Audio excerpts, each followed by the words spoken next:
This episode of This Agile Life has been brought to you by BrilliantAgile.com, providing Agile and Scrum training, consultancy, and personnel.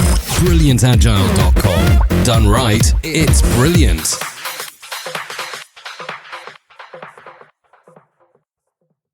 Released on Sunday, September 21st, 2014, This Agile Life, Episode 63, A Team of A-Holes. Our sponsor tonight is CodeShip. CodeShip is continuous delivery made simple. Try CodeShip for free. Setup only takes 3 minutes at codeship.io. The software industry transforms more and more every day. Agile methods are quickly replacing traditional ones. The question is, are you agile enough? This podcast is devoted to agile and lean software development. Time to welcome your agile coaches on This Agile Life. Hello, everyone. I'm the host of This Agile Life, John Sextro. Joining me today are my co-hosts, Craig Buchek.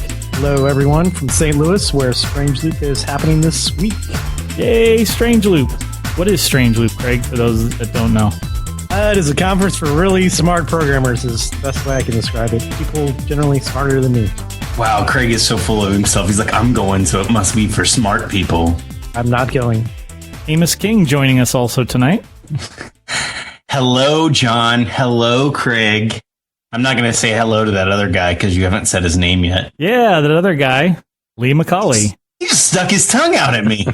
Take that, Amos. Hi, guys. How's it going? Going I well. will not be going to Strange Loop because I think they turned down my invitation. They turned down your registration. Exactly. They turned down your $500. He was the first person to register, and they still told him to shove it. Exactly. I enjoy when Strange Loop comes to town. The Ruby group in St. Louis has one of our old guests and a Strange Loop speaker, Llewellyn Falco, coming to talk on the 22nd. And if you're listening to this, it might be the 22nd because this will be going out on the 21st. Yay! So where would we find the Ruby users group? Meetup.com/STL Ruby. And we'll be meeting at 333 North Beaumont in St. Louis at 6 p.m. So if Central Time. If you're listening to this in your car, make a turn, head down to 333 Beaumont. And I'll give you a hug. Yay, hug. If you mention This Agile Life, I'll give you a hug and a sticker. Which would almost be like getting a hug from Dennis the Menace because Amos is dressed like Dennis the Menace tonight. He said his wife bought him the shirt. Does your wife listen, Amos? Is this going to be offensive to her? No, my wife doesn't listen. Okay. It's probably better that way. Your wife's like me. I don't listen either. It saved my work wife and my home wife. Craig is my work wife, if anybody doesn't know. At least he's been called that in the past. Well, we could probably go on with this witty banter all night long, but maybe we should talk about some of the stuff that the people tune in for. I think that one episode we should do an hour of witty banter where we just make fun of each other. We can try that. If you guys would like to see that, go ahead and tweet us and let us know. Sure, send us a tweet at This Agile Life. Joe Barnes, you first. All right, guys, tonight we're going to talk about demystifying servant leadership. I guess this was my idea, so I'll kind of kick off the topic. I think we talk a lot about this, especially in Scrum, although it certainly applies to, I think, any aspect of agility, and even broader than that. The concept of servant leadership really goes back to, I think I had some stuff in here in the show notes about this, goes back to the 1970s when a guy named Robert Greenleaf first coined the term in an essay that he wrote titled "The Servant as a Leader." But servant leadership in general isn't new and has certainly been something that we've seen for, since the dawn of recorded history. So one of the people that came to my mind immediately whenever I talk about or think about servant leadership is Jesus Christ. And I don't want to turn this into like a religious discussion. You'll lose. Don't worry. I know. The superstar kind? No. I was just thinking the historical version of the biblical references to Jesus Christ as a servant leader. And I guess because I think of that as, I think of a couple of key things when I think of servant leadership, guys. I think of a person who is willing to do the things that they're asking others to do. If I asked Craig, hey, Craig, I want you to take out the trash for the team, I would be just as willing to do that as, I wouldn't ask anybody to do something that I myself was not prepared to do. And then further, I think that a person who is a servant leader tends to be humble. And I think that sometimes that can be a barrier for some people. We can maybe talk a little bit more about that. What has your guys' experience, or what is your frame of reference when you go to talk about servant leadership, Craig? So I like your example of taking out the trash, because it's more like asking than telling. It's sort of like, well, I would do this, but I don't have time to do everything, so we need to spread the load. So it feels more like teamwork, that the manager is part of this team that's sort of, an equal, and basically leads by being an equal, which is kind of an odd concept too, but I guess it's pretty much the same idea there. But to me, that management style is very effective. It makes everyone feel very comfortable and like they're just all working in the same direction. And the big thing is that you're willing to do anything that you're asking anybody else to do, and then some.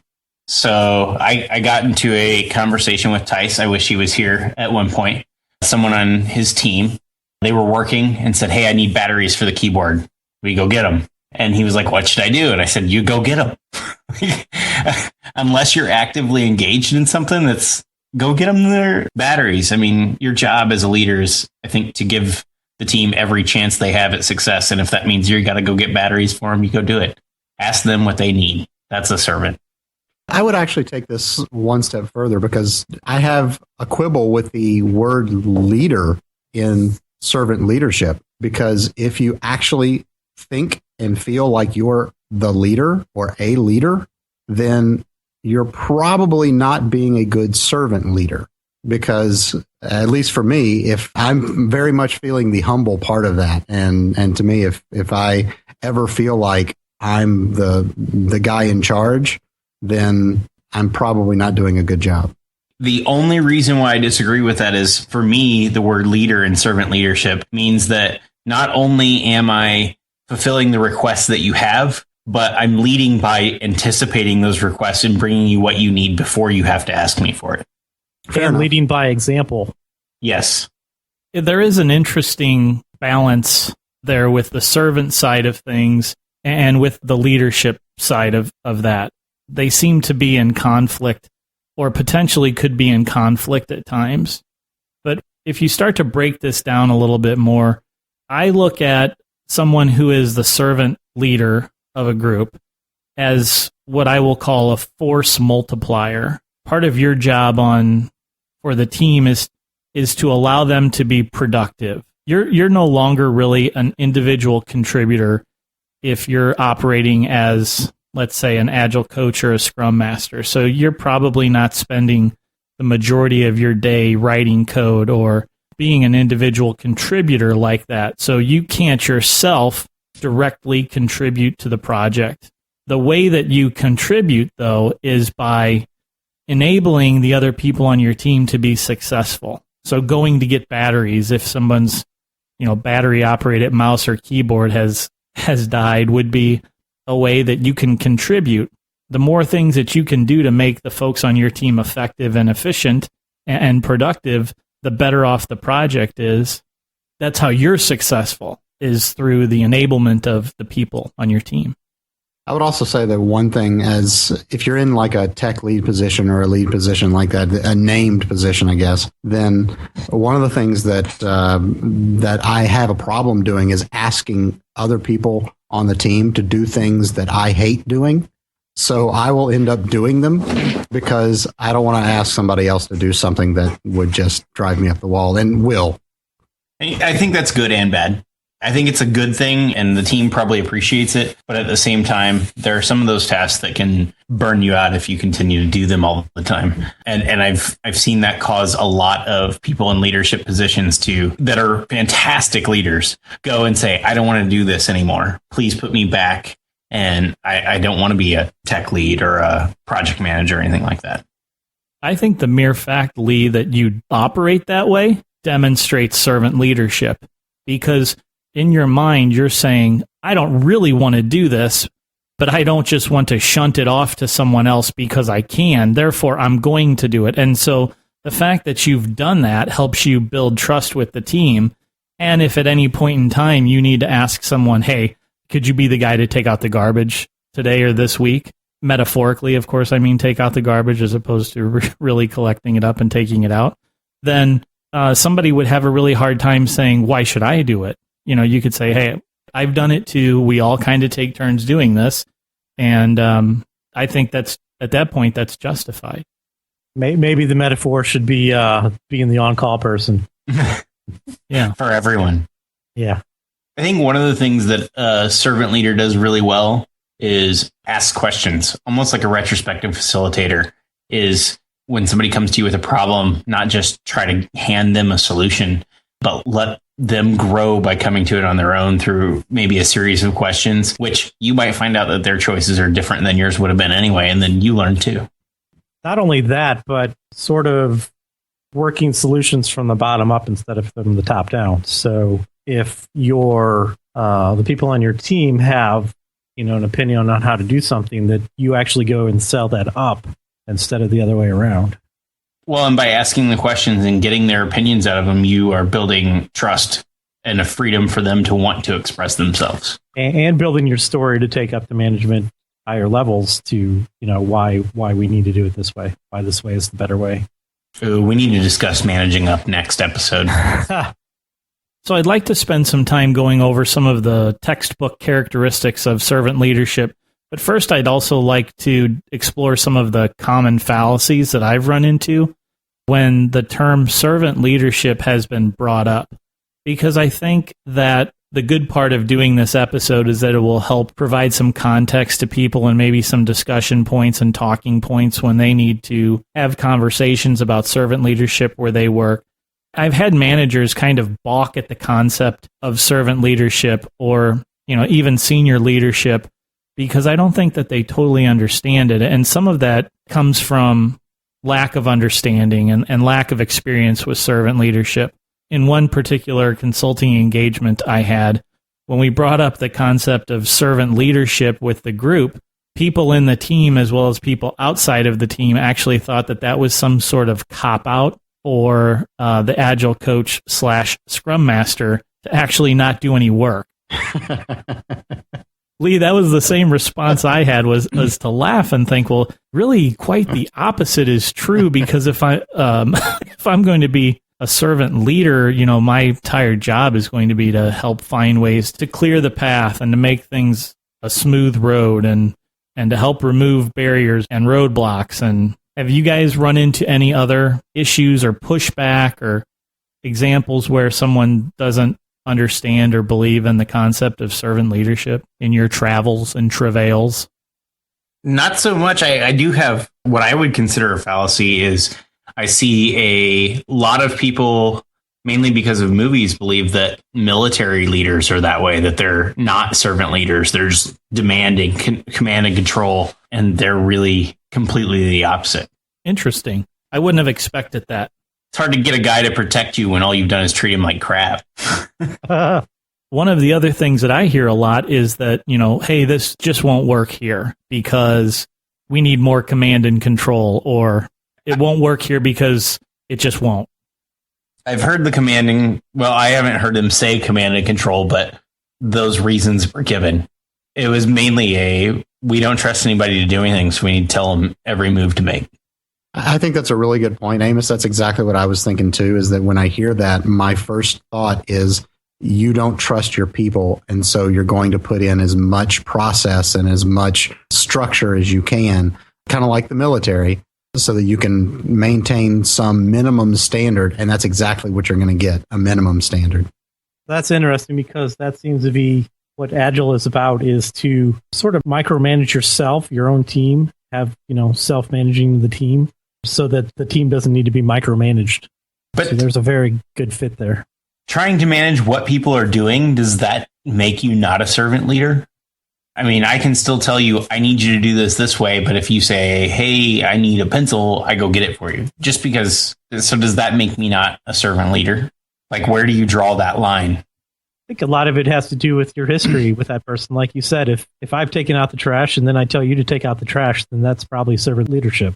But if, I never take out the trash and I'm just giving you stuff to do and always telling you what to do, how to do it, then I'm probably not a servant leader. So I would say it a little differently. I would say that if you are a good servant leader, then the person takes out the trash because they see that it needs to be taken out. Right. I would agree. If you've been a good leader for somebody long enough, then they will respond in that way. You don't have to tell them what to do at that point. Yeah, but there's always going to be a certain point where the boss is going to tell the people on the team what to do.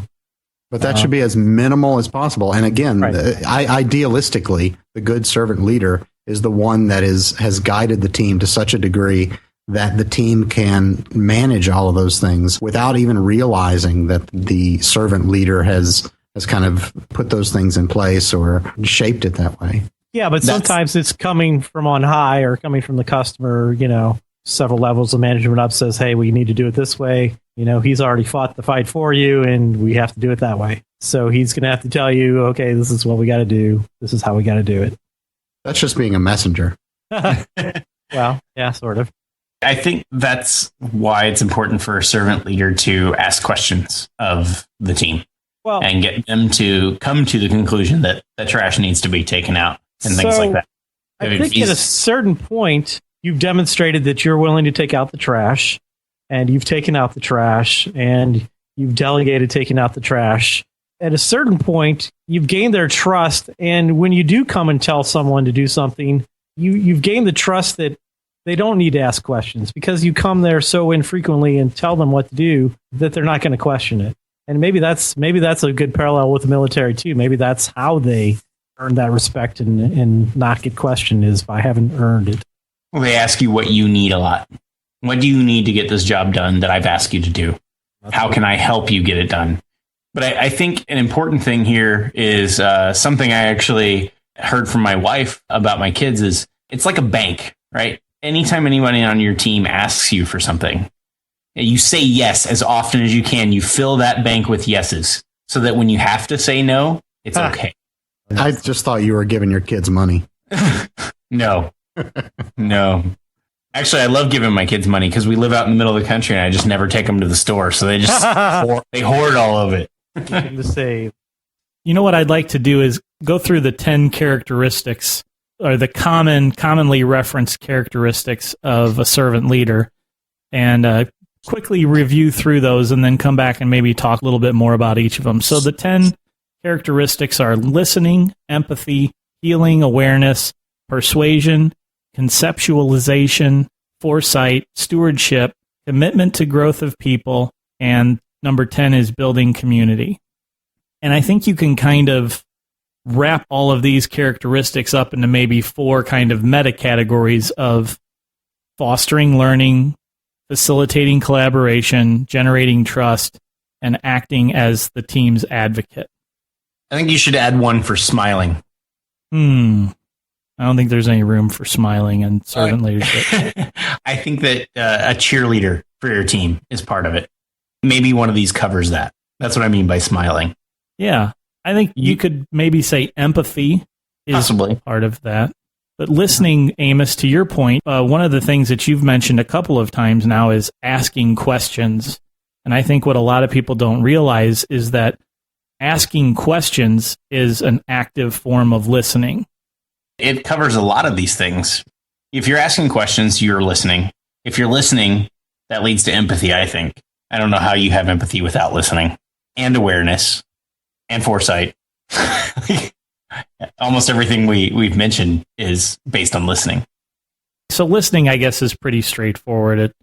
Listening to the people around you, keeping your ears open for things like, for instance, in the stand-up meeting, actively listening to things as people are going through their commitments for the day, what they've accomplished, so that you can tune in on, is someone experiencing an issue? Do they have something that is blocking them from making forward progress. And they're telling me that, but they're not saying they're blocked, right? Listening and being very focused on what they're saying can help you as a servant leader determine that you need to help take some action or ask some more probing questions to drive further into the problem or the solution. There's one that I would put on here. I'm not sure if it might fit into one that's already there, but to me, respect is a really huge one.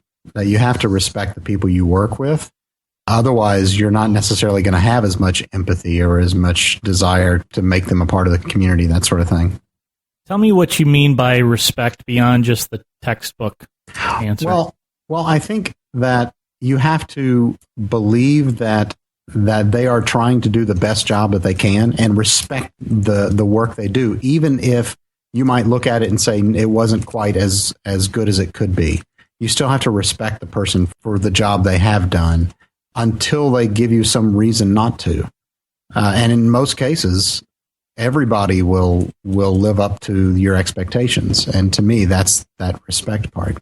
And you mentioned something there that everyone will live up to your expectations. They will live up to your expectations, be they positive or negative. If Absolutely. you think that someone will fail, they are probably going to end up failing. So to me, respect is about making sure that internally you actually do believe that person will succeed. So that reminds me of the retrospective prime directive, which says, regardless of what we discover, we understand and truly believe that everyone did the best job they could, given what they knew at the time, their skills and abilities, the resources available, and the situation at hand. In fact, I think I'll add that to the show notes.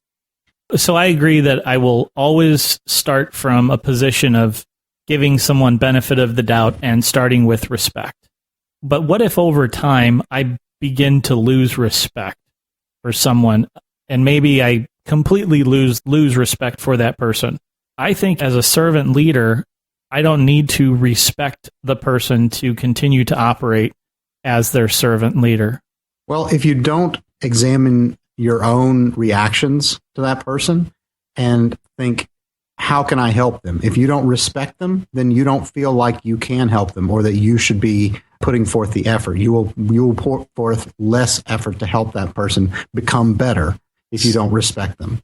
So at that point, the best thing in my mind that you can do is either let them go or find another team where you think that they will fit. Like maybe your lack of respect for them is not a lot to do with their work, but with something else, and you just can't work with them because of it. Well, but if you're at that point that you're losing respect for them, it's probably time for them to not be on the team. And it might be best both for the team and for them if they did something different. That doesn't mean that they aren't necessarily a valuable person, though. Yeah, I think I owe it to them as a servant leader of the team to use empathy and healing as two of my servant leadership characteristics. Empathy to understand what that person is dealing with and going through, and maybe they have something that's affecting their work, etc. And then healing to help foster that person's emotional and spiritual health and wholeness on the team.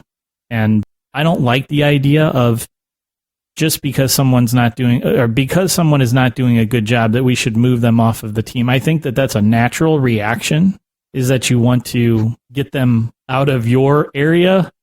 But I think that that's bad for the organization because that causes ripples in other places. So I think if you have a person who you're losing respect for, it's your job to try and help them get some of that respect back. And it's your job as the servant leader to do everything you can to coach them and make sure you understand what the issues are that they're dealing with, and then try and heal things from there. I was thinking we were beyond that point already, but I agree with you there. But I also think that even after you're beyond the point where you think that you're going to fix the respect issues between yourself or the team, that's when it's time to move them. And you can still use empathy and healing to help them get to where they need to be, because maybe they just don't need to be on your team. Maybe it's bad for them too. Yeah, I just want to be careful with that, because I've seen in my tenure in the industry, I've seen a lot of passing of the trash, where somebody's not working out on a team and I don't want them on my team anymore. So I go and my boss and I figure out a way to trade the person away to some other team.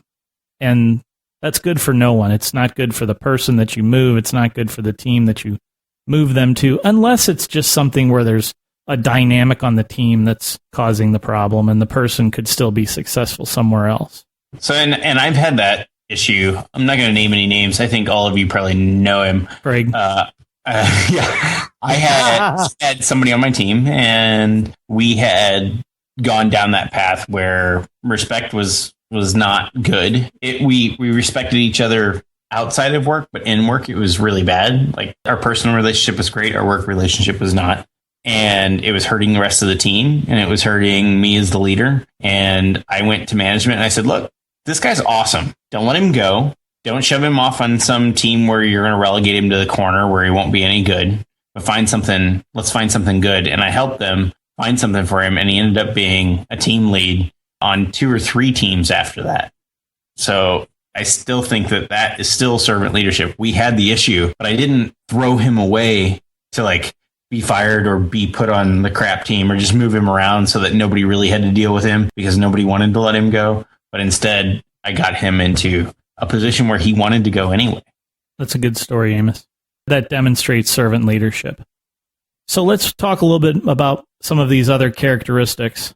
But before we do that, guys, I would like to tell you about our friends at CodeShip. CodeShip is continuous delivery made simple. CodeShip is so easy to use, you can get your project set up and building on CodeShip in as little as 3 minutes. If you're not using CodeShip, then you're spending more time on continuous delivery than necessary.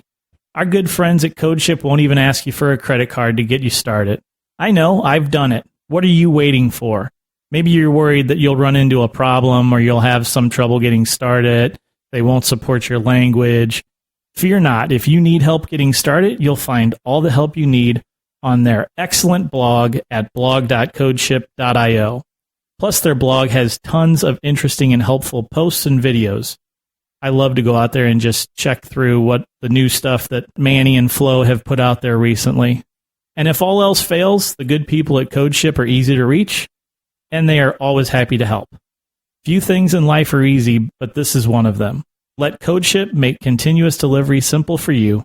Go and visit codeship.io/thisagilelife and use the offer code thisagilelife when you sign up, and you'll receive a 20% discount for 3 months on any paid plan. Thanks to CodeShip for sponsoring This Agile Life.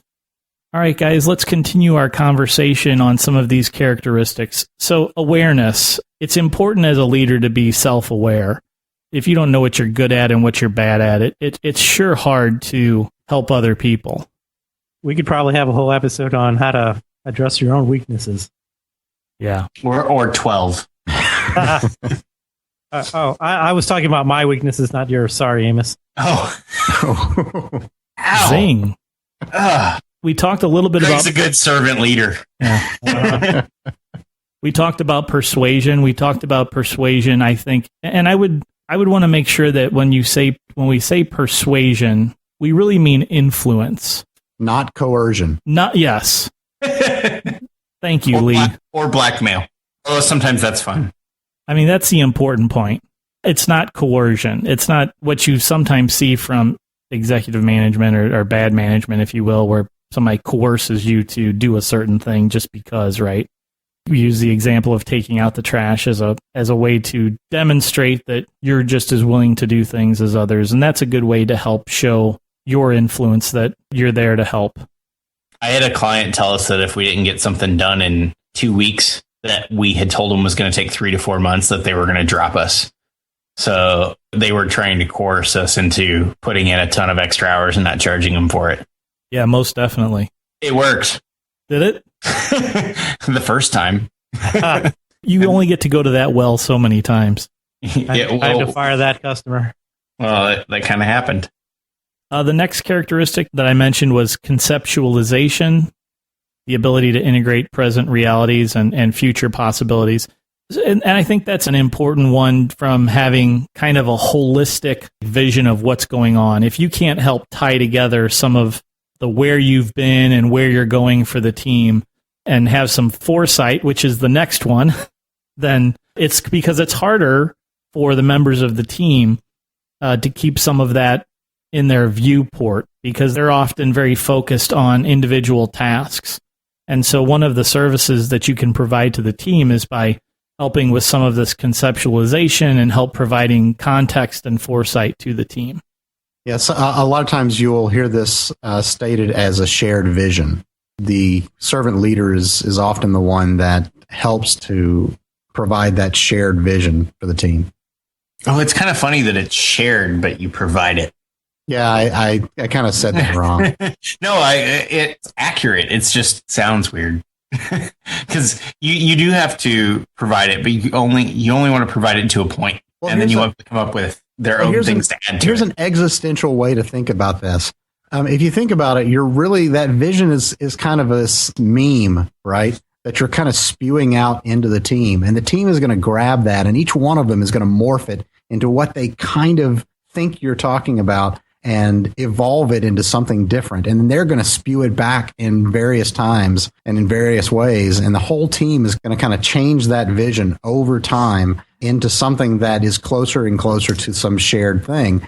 Hopefully, if all is going well. If it's going badly and they're not really sharing those, then they can diverge and different people can have completely different views of where you're going. So that's kind of where I guess the servant leader is really providing the seed of that meme, that shared vision, and not, they don't really drive the vision though.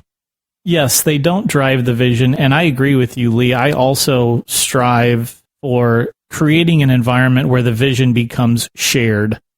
I think what's important is that as a servant leader, you're the person that people can always rely upon, or when they get confused, or when they've lost the thread, they've lost the meme, they've forgotten the meme, and they need somebody to help get them back on the tracks with what was that vision, where are we in terms of our vision, and can you help me put things back on the rails? So we're back to answering the needs of the team. Oh yeah. And hopefully before anybody even has to ask. And I think that's a little bit where the foresight comes in. But I kind of want to get on maybe a little bit of a high horse here with foresight. I think that it applies here.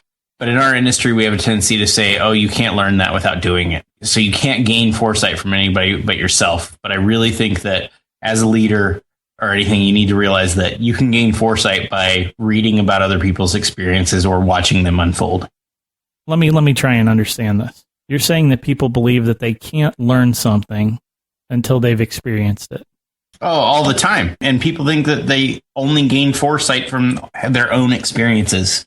So all this, that's why we learn history in school. Yeah, all of this book reading and education is crap. Is that what you're telling me? We should all just give up our blogs.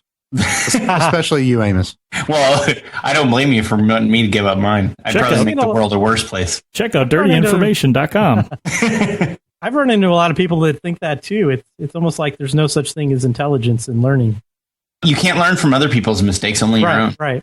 Yeah, like TDD. You can't learn TDD unless you fail at it on your own. You learn faster by failing on your own, but, well, maybe not. Maybe you shortcut that and, learn from other people's mistakes. To me, that's intelligence, learning from other people's mistakes. I don't know that there's any other component to it. Okay, that was a good foray off in the woods. I don't know if anybody wants to continue down that path. Here's a really big one for us guys. Commitment to the growth of people. I think in Agile, certainly, this is huge, right? I mean, this is a big portion of what we as coaches or Scrum Masters like Amos should be doing. This is why I do retros. This is why I do this podcast. This is why I like to pair all of this. Commitment to growth of people, including myself.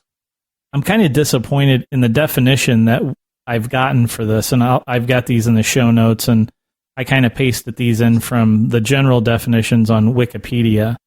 But the commitment to the growth of people says a servant leader is responsible for serving the needs of others. And I think commitment to the growth of people goes way beyond just simply saying serving the needs of others. Needs are pretty minimal. Yeah, Maslow's. That's like the bare minimum of committing to the growth of other people is serving just their needs. I mean, you certainly have to make sure that the base level needs are met, right, before you can have someone progress up, what is it, Maslow's hierarchy of needs thing. Yeah, I was just going to bring that up, which, self-actualization is on that hierarchy of needs. So. That's way at the top. Yeah, but it's still listed as a need here. Yeah.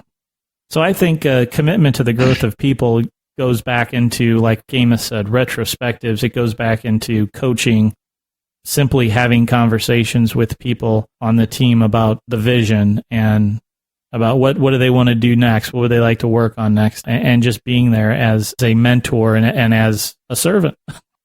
I still use this example from Amos from many episodes ago when we talked about developer defense. Oh, wow. To me, that's also part of servant leadership. Like a year ago. I know. Is that the shit umbrella episode? Yes, that's the one. Shit umbrella. Oh man, I love the metaphor of the shit umbrella. I actually had that down to discuss. I got that from the military. That's where they told me before I got promoted. They said, you're going to be a leader now. And so that means that you're a shit umbrella. I love that metaphor. It's perfect for a company of almost any size. So the last official characteristic then, guys, is building community. That's key. Helping build that sense of community on the team, making sure everyone has, again, the respect word, has respect for the members of the team, respect for themselves, and respect for you, and just generally building an environment where people can come in, be happy, and then enable them to get work done. Because it's very, very hard for people, for these last two in particular, the commitment to the growth of people and helping serve their needs, and then building community. So it'd be very difficult for someone to do their job if they have needs that are unmet, or if they're having issues with people on the team, right? And they don't have that sense of community.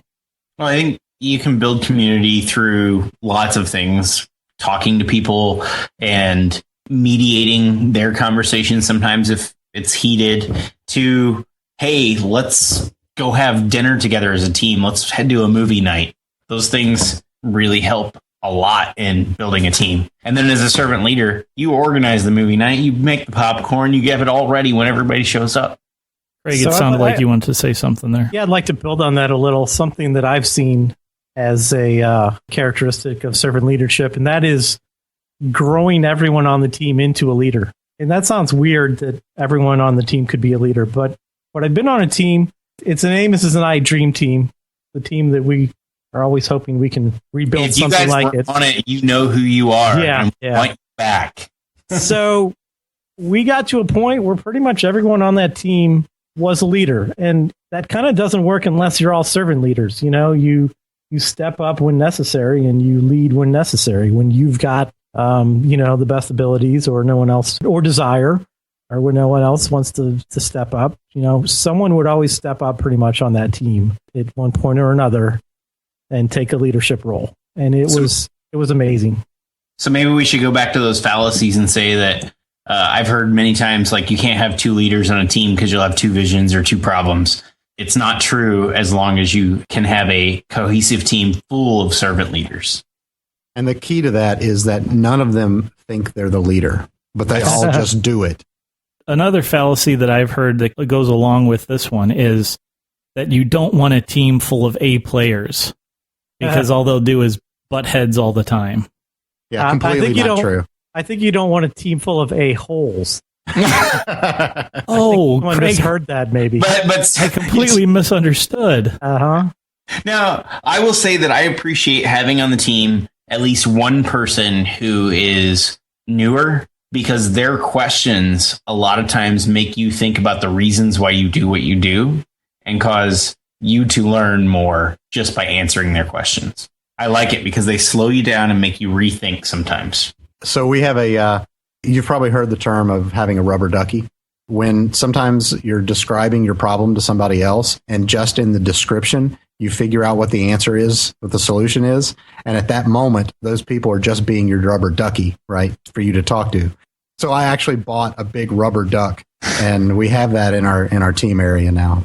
I think sometimes, but other times it's just like you might be typing something in and they're like, hey, why do you snake case your variables instead of camel casing or something like that? And they make you, even that simple makes you rethink, why am I doing this in this situation? How am I communicating? That's one of the things. That's the right way it's done, damn it.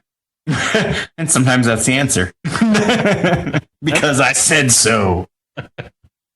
That's one of the reasons that I love teaching so much, is because to teach something really challenges you and makes you have to learn it even better, because you get those questions that you never thought of. And then you're like, oh, well, yeah. And it's okay to say, I don't know. That makes me question everything. There's a great quote from Richard Bach from one of his books that says, "You teach best what you most need to learn." Yes. Nice. I'm going to use something from Brian Button now that I think everybody needs to get out there and teach, because Brian says the only thing that you need to know in order to teach somebody is slightly more than they know. So every one of us should be out there teaching other people something new. Been there, done that. As long as you're willing to look like an idiot. It's okay to say, I don't know. Let's look that up together. I don't know if idiot's the right word, but to not know things is perfectly fine. Ignorant. And sometimes that can be a really nice tool for a servant leader is to be the idiot on the team that everybody else has to explain things to. Way to bring that back around. Good job. Speaking of idiots, John. Oh, Back man. to me. Idiot. Thanks, Amos. Sorry, John. I don't really think that. I just saw you quiet and smiling there the whole time, so I thought you had something to say. Oh, I always have something to say. We must be related. You're my brother from another mother. Welcome to the 90s. So any other characteristics that you guys thought of along the way that we can add into the pool of shared knowledge for the characteristics of servant leadership? We talked about trust. We talked about respect, facilitating collaboration. I think that was in there somewhere. I don't know if it's in there, but passion. And I don't see anything that I think meets passion in what we've talked about. Passion is always good, but again, I would challenge, do I have to have passion to be a servant leader? What would you say to a servant leader that didn't act with passion? You probably do have to have some passion for what you're doing, or else you're not going to be, you're not going to be good at anything that you don't have some passion for. Can you have commitment without having passion to what you're committing to? I don't think so. Well, at least not a strong commitment. And who wants to work for somebody who doesn't have a strong commitment to success or to the team or to something, at least? I don't want to work for a guy that lives in the gray area. I want to work for some girl who knows what needs to be done and is going after it. So I think there are some situations. I mean, everyone doesn't love their job, right? But some people love what their job gives them, the ability, the freedom to do other things. So I think it's possible, but you have to have a different sort of viewpoint than I do. Yeah, because what if I'm passionate about, I don't know, hiking or something? Like, that's my passion, right? That's what I just want to spend all of my time hiking, but it just so happens that I'm good at the job that I do and I'm good at being a servant leader, but it's not what I'm passionate about. That you have to have some level of passion to be good at it? I'm not saying it's like the number one passion in your life. I'm a horrible father, but my number one passion is my children. There's probably some people think they like that.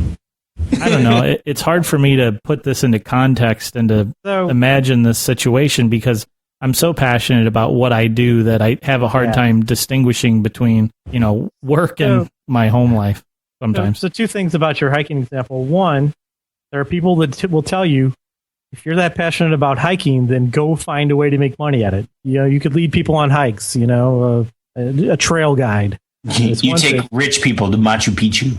Yeah. Another possibility is that, you don't just have passion for one thing. That might be your biggest passion, but maybe you also have a lesser passion for agile methods for programming. So, that's my other answer for that. I certainly think that most servant leaders probably have passion for what they are doing, but in terms of it being a characteristic to be successful or something that you would embody as an example of a servant leader, I'm not necessarily certain that you 100% have to have it. So what's the opposite of passion? And would somebody that's like that be a good servant leader? The opposite of passion? Hate? Apathy. See, and that's what I was saying. I don't want somebody who lives in the gray area. Somebody who's apathetic. Well, that's not a gray area. That's the opposite. Well, it's the opposite hate, or is it apathy? I think apathy's in the middle. Hate could be. Hate is a passion. Hate. Hate is a passion, actually. Yes, it is. It's just a passion for the opposite. I think we're overanalyzing this like a bunch of. All right. We're overanalyzing this like a bunch of IT nerds. Let's move on. Geek. I put together a kind of a list of some suggestions for improving your servant leadership, but I don't want to glance over an opportunity for maybe a story from Craig that he's referencing here in our show notes. So we talked about collaboration, and it calls to mind a story that my brother told me about my dad. My dad was a construction worker before he retired, and I never got to work with him, but one of my brothers did. And my brother told me about how my dad worked. My dad was a foreman as a construction worker. And the most interesting thing he said was that Dad is like a choreographer. He coordinates all these people, moving sheet metal around, making sure that each piece gets to the right place at the right time. And he was definitely a good example of a servant leader. He would always, be one of the 4 people on every piece of sheet metal. But at the same time, he was also choreographing, making sure that everything ran smoothly. And that was a great example to me. Wait, are you saying that he could tell some other people to go do something, but he would be sitting there with a hammer working too? He wasn't just a hammer. He was picking stuff up and moving stuff around. I'm just saying, that's servant leader. That's awesome. Yep. I've got that sort of same work ethic that if I'm going to be a leader, I'm not going to ask you to do anything that I'm not doing myself. Yeah, I think of that, and I think that's a great story, Craig. And I think of maybe one of the things that your dad was doing is maybe more of sort of an advanced technique of servant leadership, where he was helping knock out some of the more menial tasks, right? Moving stuff around or helping pick things up and lift them and put them into place, while he could let the guys that are really good at need to work on the other side of it, the more technical tasks like shaping the whatever it is that they're working on. I don't know that much about construction, right? But so for a team of software developers, if there's menial stuff that I can help do and knock out for the team to enable the members of the team to focus on what they're really good at, building quality software, then those are the sorts of things that I want to do to help be that force multiplier for the team. Yeah, like getting them batteries. Did you have your hand up that whole time just to say getting batteries? No, I was actually going to add more to it, but then Craig wanted to talk, so I thought I would let him go. Oh. No, actually, it wasn't just the menial tasks. It was pretty much all the tasks that my dad would chip in with. I mean, he was just a part of the team, but also coordinating the rest of the team. That's cool. So after all of this, can you be a servant leader on a technical team and not be a technical person? Yes. Probably. I got a yes and a probably, and Lee's Can we get a maybe? I think the answer is yes. I think that it helps be a technical person in some of these situations, but it's not at all required. You don't get the ability to always say, I would be able to do this myself if I had the time or whatever, which I think is an important aspect, but not necessarily essential. I think you can be a great servant leader by getting batteries and water for the team, meeting their needs so they can continue to move forward on getting the work done. Being the shit umbrella, definitely. Yes. So there are degrees here to which you may be an effective servant leader, and you might be very effective if you're not technical, or, you may be, sort of in the middle somewhere, but there are ways that you could be more effective and of course less effective as a servant leader. But I think if you have any sort of experience or track record or history doing the things that people on your team are doing, that gives you a leg up for empathy, understanding what they're dealing with and what they're going through, awareness of what's going on, stewardship to help take care of things that need taken care of without somebody having to point out to you, hey, I need some help here. Because the more you know about what's going on, the more things you as a servant leader can do to anticipate needs, so that by the time the team gets there, or by the time something becomes an issue, you've already stepped in and started the ball rolling to try and help them out along the way. So I say, yes, you can be a servant leader without having a great deal of depth of knowledge of what it is that you're doing, but you could maybe be a better one if you know a lot about it. So I think that that's one suggestion for a way to improve is to learn more about what it is that your team is doing, what they're building, how they're building it, the tools that they're using, etc. I have a list here of some other things that I think can help improve. One quick point about that, and I thought about what does it take to be a CIO or a CTO, and I think the answer is either knowing all the technology, knowing all these things that you need to know about IT and technology, or knowing who to trust on those questions. So I think either way can work, but I think the trust might be harder to come by. I think the trust is the only way you can keep it up for the long term. True. You might have some point when you first become a CTO that you know the technologies of the day, but you're going to quickly lose those. It'll get beyond you. So you've got to know who to trust, and they have to trust you. Excellent point. So I think if you're a servant leader, you need to get comfortable with humility.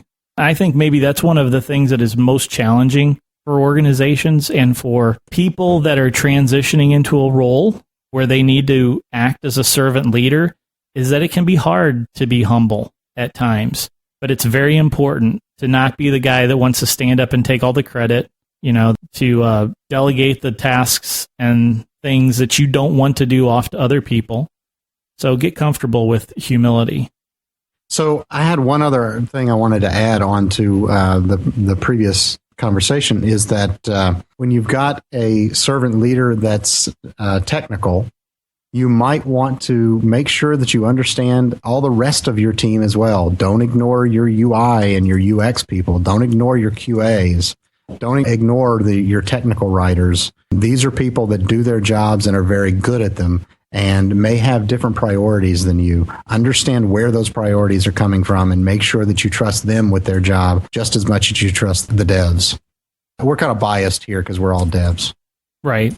But I've done a number of things, so I try and empathize, if you will, with people that are in the other roles. It's always been harder for me to empathize with testers, with QA, QEs, whatever you guys call them.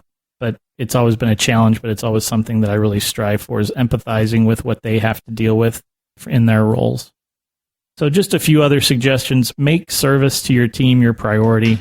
Ensure that everyone's base needs are met on the team. Chairs, computers. Sometimes those things are overlooked, right? And somebody shows up for their first day at work and they don't have a chair, they don't have a computer, and it's just downhill from there. And remember that your value to the team comes from what those around you are actually producing. So find ways to help them be more effective. I could just stop it. Find more ways to help them. Done. Yeah. And when you're acting as the shit umbrella and shit stops falling and the sun comes out, put the umbrella down and let them get some sunshine. Is there a musical involved? I'm sure there was a song coming out there someplace. Put your shit umbrella down, let the sunshine rain. There's another phrase, something like when things go right, take less of the praise, and when things go wrong, take more of the blame. Did you say when things go right, take lefts in the parade? I don't think so. I don't know how that applies, Craig. Lefts in the parade, huh? I think he said less of the praise. Oh, it sounded like lefts in the parade to me. I don't know. We need to get your ears checked. Maybe. I have the worst headphones in the world. I like that, though. I like that saying, take less of the praise and more of the blame. I think that's hard for people to accept, right? That's the humility thing. They don't want to take the blame. They want to take the praise rather than let the praise pass through and let the I'm pretty sure blame I stole stop that with you. I'm pretty sure I stole that from Amos. He probably phrased it differently, though. Well, and he stole it from someone else as well. True, so. True. More than likely. Yeah.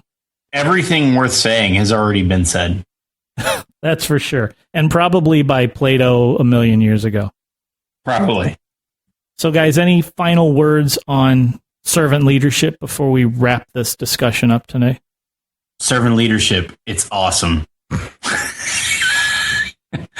Well, if you say so, Amos. Shh. Nobody? Nothing? Sounds like that's a wrap. Yeah. We'll include a lot of the links to some of the things that we discussed tonight. The essay from Robert Greenleaf, The Servant as a Leader. This individual Robert Greenleaf went on to write a number of books about the same subject. Also, we'll include the list of characteristics, including the ones that we added, and you guys can reference all of this in the show note as you're experiencing and looking into more and more about servant leadership. This week's hottest picks. Okay, we'll do this week's Hottest picks. Lee, you're up first. Okay, I have a couple of picks that are related to the servant leadership discussion. One is a great little, I guess it was a blog post by Patty Mandarino. I hope I got her last name right. But it's Leadership in an Agile Environment. You'll see the link down. She has a great discussion over about a lot of these topics that we were just talking about. There's also a nice white paper. It's on servant leadership by Gent Gerbauskas out at agilealliance.org website. So we'll have a link for that one too. Hey, I used to work with that guy. I heard. Yeah. Good picks, Lee. My picks tonight are not agile in nature, so things that I wanted to point out to people. I wear glasses, and I don't enjoy the experience of wearing glasses, but I have far too often left contacts in for days in a row when you're really not supposed to do that. Don't anybody tell my wife or anything. I won't. Does she listen? No. Perfect. We're safe. Blackmail. So I needed to get a pair of glasses, and I hate going to the optometry place and having them show you glasses. So I found these guys, Warby Parker. You can go check all of the frames that they have, and you can pick out 5 different frames. They will deliver those frames to your house for a trial period, and you can try them on right there. And what I did a little fashion show with the family with all the frames that I got. They're like, "Oh, that's horrible, and that's horrible." And okay, let's go with that one, Dad. I did that. Check them out, warbyparker.com. Also, a friend of mine, Chad Etzel, he recently released a new game for the iPhone. It's called Points, the game. And if you've ever played Cow Clicker, which it's kind of famous in the internets, this is a lot like Cow Clicker, but for the iPhone or iPad. So help my friend Chad out. Download his game, Points, the game. I've got the link in the show notes. It's real simple to play. And if you want to challenge me, get on there and challenge me, and we'll see who can click the most points. All right, Craig, what's your picks tonight? All right, my first pick is a list of cognitive biases, probably the canonical complete list that we're aware of. It's got to be like at least 100 long. It's on Wikipedia. So it's got the name of each one and a short description. So things like the IKEA effect, which says that if you build something yourself, you're going to value it more. The hot hand fallacy, the hot hand fallacy that says, if you've got some luck now, then you're going to have some luck soon. Your luck is going to continue. One of the things that made me think of this is I was listening to a previous episode. I don't remember which one. I don't remember even if I was on it or not, but Jason Tice mentioned the sunk cost. He's like, well, you should keep doing it because you've already got a sunk cost. And I'm like, wait, that's the sunk cost fallacy. Don't keep doing it. So that's listed in here. And actually, its technical name is the irrational escalation fallacy. My second pick is a blog article called Trash Your Servers and Burn Your Code. And it talks about immutable architecture or immutable infrastructure, which basically is every time you deploy, create a new server image, a new VM. Because if you don't, you're probably going to have Snowflake servers, which basically you've gone in and you've made some sort of update. But if it crashes and you need to rebuild it, you're not going to have it. So basically make your infrastructure deployable just like your code. That's it for me. I just want to give the definition of a Snowflake server.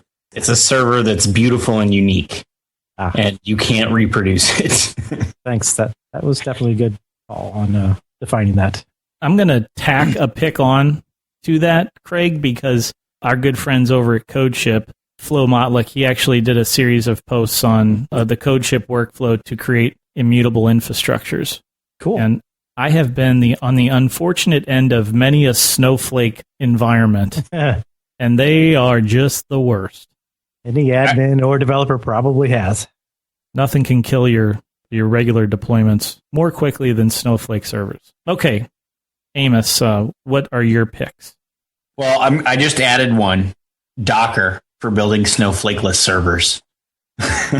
No, my real pick is for this episode. I thought this was a really good book to give you some ideas of servant leadership. I read this book when I was in like 7th or 8th grade, so it's been a while. But I thought it might still be relevant since on Amazon it had 2,000 reviews and 4.5 stars. More than 2,000 reviews. It's How to Win Friends and Influence People by Dale Carnegie. So interestingly, when I was reading that, he's talking about something about Forest Park. I'm like, wait a minute, what? I'm like, was he from St. Louis? He was actually from St. Louis. Oh, I had no idea. I got to call bullshit on the fact that Amos read this when he was 7 or 8 years old. I said 7th or 8th grade, didn't I? No. I meant 7th or 8th grade. Well, I've got to call bullshit on that, too. There's no way you read that in 7th or 8th grade. My dad gave it to me and told me I should read it. Amos is pretty young. That was like 5 years ago, I think. And you still don't have any friends. That's true. But he can influence people. Well, and he did write this book in 1936, so it doesn't say get onto a podcast so you can influence people.